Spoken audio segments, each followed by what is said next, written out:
membutuhkan penelitian terkait untuk menentukan variabel bebasnya apa, variabel terikatnya apa, atau mungkin ada variabel ketiga, keempat, dan seterusnya. Ya, kalau dia mempengaruhi dua hal, berarti variabel bebasnya, variabel terikatnya itu menjadi dua. Jadi ada lebih dari satu, seperti itu. Dan dari masing-masing nanti teman-teman akan menentukan indikatornya apa sih untuk menjawab pertanyaan di variabel pertama, di variabel kedua, di variabel ketiga, dan seterusnya. Oke, mari kita lihat contohnya untuk pertanyaan korelasional. Apakah penggunaan aplikasi Zoom berpengaruh terhadap pemahaman mahasiswa kelas statistik? Iren, mana Iren? Iya, hadir Pak. Hadir. Apa variabel bebasnya, apa variabel terikatnya, Ren?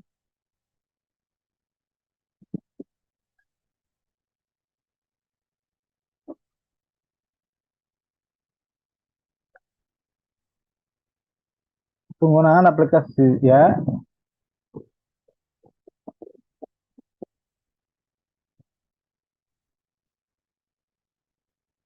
Tadi udah mau jawab, bukan? Ya, Pak. Heeh. Untuk penggunaan variabel bebasnya itu aplikasi Zoom-nya, Pak. Aplikasi Zoom-nya apanya? Yang variabel bebas, Pak. Heeh. Aplikasi Zoom-nya aja, lebih spesifik lagi. Penggunaan aplikasi Zoom-nya, Pak. Penggunaan aplikasi Zoom. Karena aplikasi Zoom sendiri bisa lebar ya, bisa fiturnya, bisa biayanya, bisa apanya. Tapi di sini kita bicara penggunaan. Terus terikatnya apa, Ren?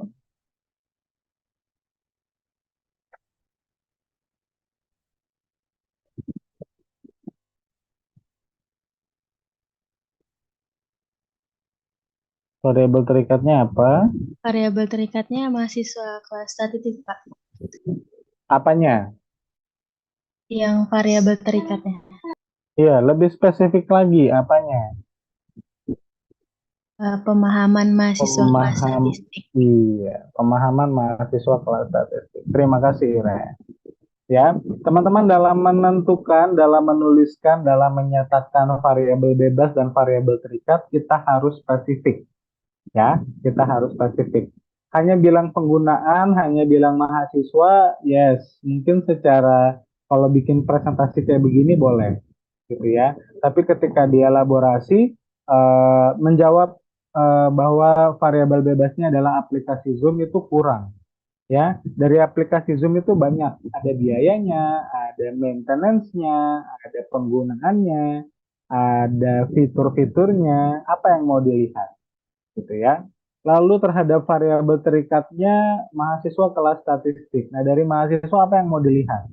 Pemahamannya atau nilainya atau apa namanya? Keaktifannya, kehadirannya gitu ya. Apa yang mau dilihat dari mahasiswa gitu ya. Jadi di sini kalau ini PPT ya mungkin oke lah untuk apa namanya disingkat untuk mengakomodir kebutuhan space itu tidak masalah. Tapi ketika teman-teman mengelaborasi, teman-teman harus secara spesifik bisa menentukan apa yang menjadi pengguna, apa yang menjadi variabel bebas dan apa yang menjadi variabel terikat seperti itu. Ya, di sini kalau dikasih indikatornya, misalkan dari penggunaan adalah kelancaran akses aplikasi, terus durasi penggunaan aplikasi, lalu ada indikator ketiga dan seterusnya. Oke, normalnya untuk satu variabel, ya ini mungkin perlu kalian catat, untuk pertanyaan korelasi,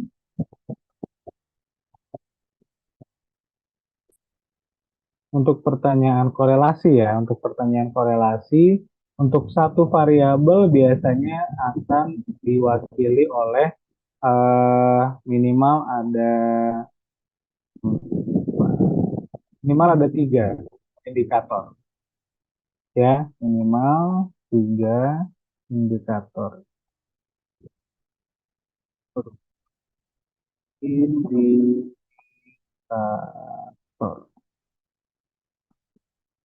Ya. Jadi kalau sudah ada kelancaran akses aplikasi, durasi penggunaan aplikasi, Indikator ketiganya mungkin terkait dengan fitur, gitu ya. Kalian bisa raise hand, kalian bisa pakai virtual background, kalian bisa pakai apa namanya yang lain-lain gitu ya, yang tersedia di aplikasi Zoom. Oke, pemahaman mahasiswa misalkan dari penyampaian, tugas, dan lain-lain. Oke, nah dari satu indikator ini biasanya saya akan minta teman-teman buat minimal 3 pertanyaan. Ya, kalau bisa 4 sih, tapi tergantung jumlah indikator juga. Ya, ini minimal 3 atau 4 pertanyaan. Ya, perlu teman-teman perhatikan juga jangan sampai nanti kuesioner kalian terlalu banyak pertanyaannya gitu ya. Kan enak juga ya kalau terlalu banyak pertanyaan gitu ya. Pusing juga bacanya. Jadi minimal ada 3 indikator dan minimal 3 atau 4 pertanyaan. Oke, kalau 3 indikator berarti 2 variabel jadi ada 6 indikator. Kalau ada 4 pertanyaan, 6 kali 4, 24. Bagi saya tuh udah maksimal tuh. Dalam satu kuesioner ada 24 pertanyaan gitu ya. Minimalnya berarti 18, maksimalnya berarti 24. Itu untuk pertanyaan korelasional. Oke, kita lihat untuk pertanyaan komparasi. Komparasi satu sampel. Apakah penggunaan aplikasi Zoom meningkatkan pemahaman mahasiswa dibanding dengan sebelum menggunakan? Mari kita bertanya kepada siapa yang belum pernah saya ajak ngobrol. Banyak sih kayaknya. Fajar. Fajar, komparasi satu sampel. Di sini perbandingannya apa, Jar? Apa yang mau dibandingkan di kotak yang ada di slide ini?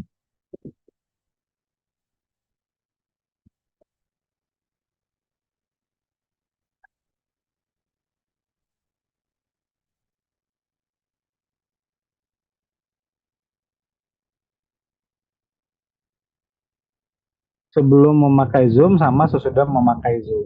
Oke, ini tadi saya sempat jelasin kalau semoga masih harusnya masih ingat ya orang belum ada sejam. Eh, ini masuk yang correlated group atau independent group.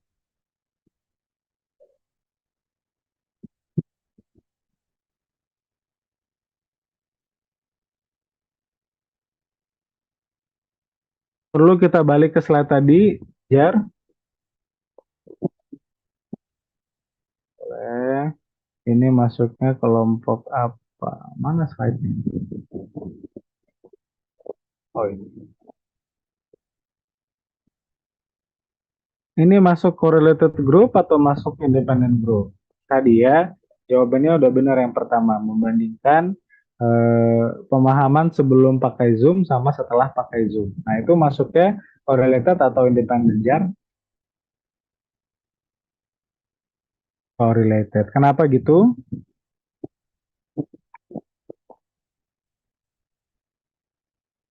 Ah, kalau yang tadi perlakuannya adalah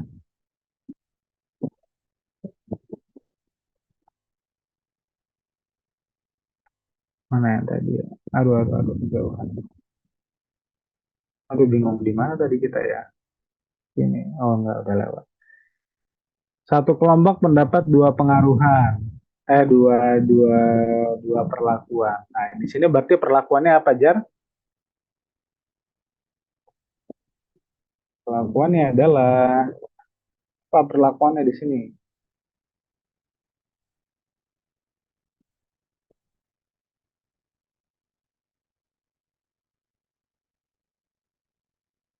Hmm. Nah, perlakuan terhadap pemahamannya apa?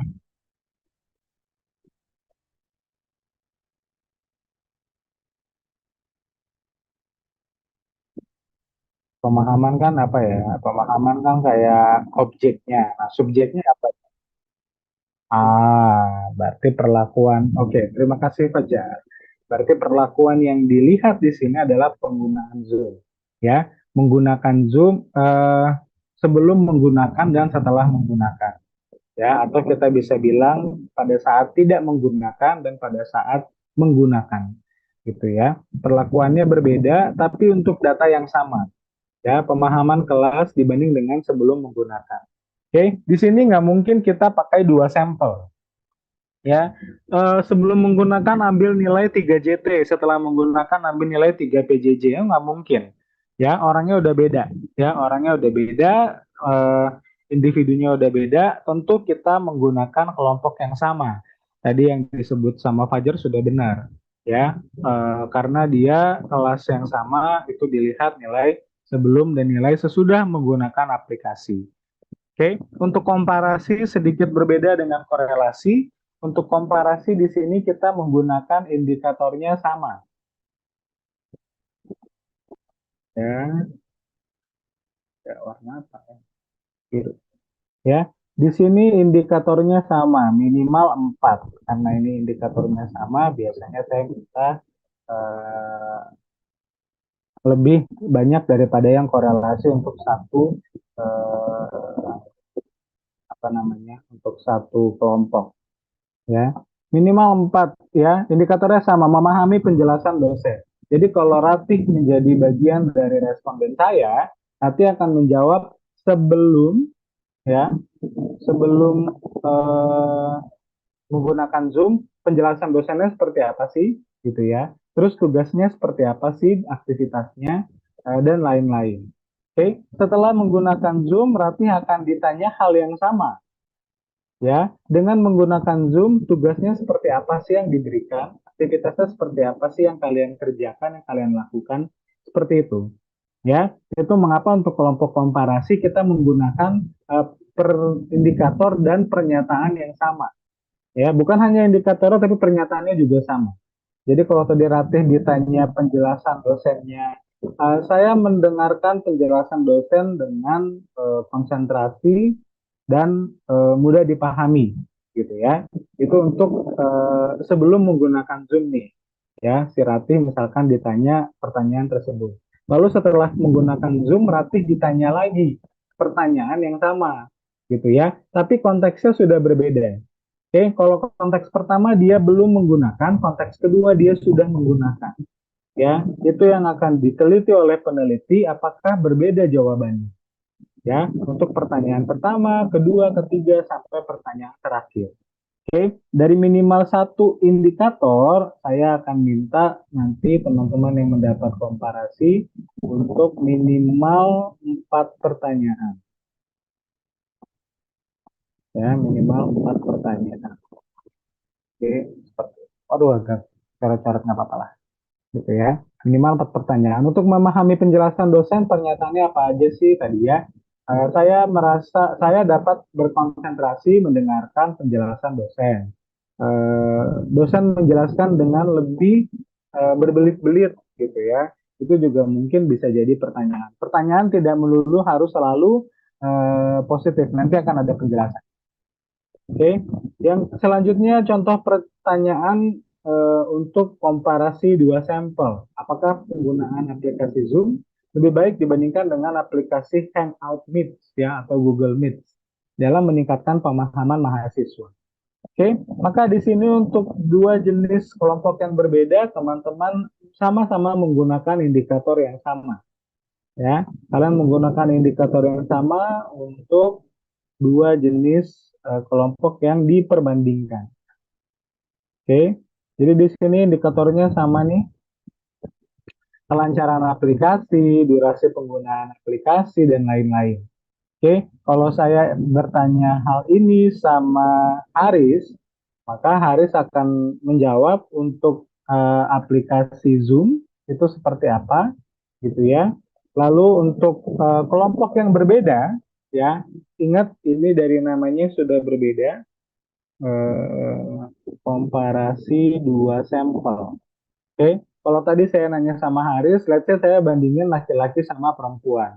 Berarti kalau laki-laki misalkan ditanya menggunakan aplikasi Zoom, yang perempuan misalkan ditanya menggunakan aplikasi Hangout, apa Google Meet, gitu ya. Saya nanya sama Nur Aisyah, ya. Pertanyaannya sama, menurut Haris dan menurut Aisyah, apakah aplikasi tersebut saya merasa lancar menggunakan aplikasi tersebut di sesi perkuliahan gitu ya. Haris akan jawab untuk Zoom, Aisyah akan jawab untuk Google Meet.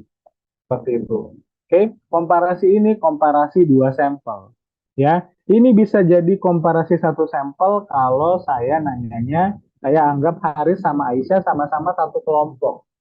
Ya, sama-sama satu kelas di 3JT. Oke, tapi kalau ini saya bandingin dua kelompok, saya bandingin dua sampel, maka pertanyaan untuk Haris, misalkan Haris menjawab salah satu, untuk menjawab Zoom contohnya, Aisyah saya tanya untuk yang satu lagi yang saya bandingkan, ya, yaitu menggunakan Google Meet. Pertanyaannya sama, indikatornya sama, variabelnya sama, respondennya yang berbeda, ya. Yang satu terhadap kelompok yang laki-laki, yang satu terhadap kelompok yang perempuan. Ya, yang satu terhadap responden pengguna aplikasi Zoom, yang satu terhadap responden pengguna aplikasi Google Meet. Seperti itu.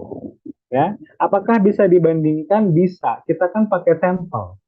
Ya, pada saat menggunakan sampel, saya nggak bisa bandingin misalkan aplikasi Zoom dari kalian anak kuliah, ya, dari kalian anak kuliah sama bandingin sama ponakan saya yang masih SD, gitu ya. Dia kan juga pernah ya kuliah apa belajar pakai Zoom gitu ya. Harus pakai seragam. Kalian masih boleh nih kepalanya cuma kelihatan jidat doang sama ujung ini ya. Aduh saya tuh dari tadi ngeliatin kalian pada ada yang pakai masih pakai mukena, apa dari subuhan dia belum ngapa-ngapain gitu ya kan jadi berpikiran negatif juga ya sama kalian. Ini bocah habis subuh kagak kagak ngapa-ngapa nih kayaknya ini anak-anak cewek nih, gitu. Yang cowok apalagi nih, kayaknya cuci muka juga belum nih kayaknya nih yang cowok. Bangun-bangun nyalain laptop. Kayaknya sih seperti itu. Makanya dia hanya menendang jidat ke atas gitu ya, supaya nggak kelihatan belernya. Ya, contohnya seperti itu. Saya nggak bisa bandingin anak kuliahan seperti kalian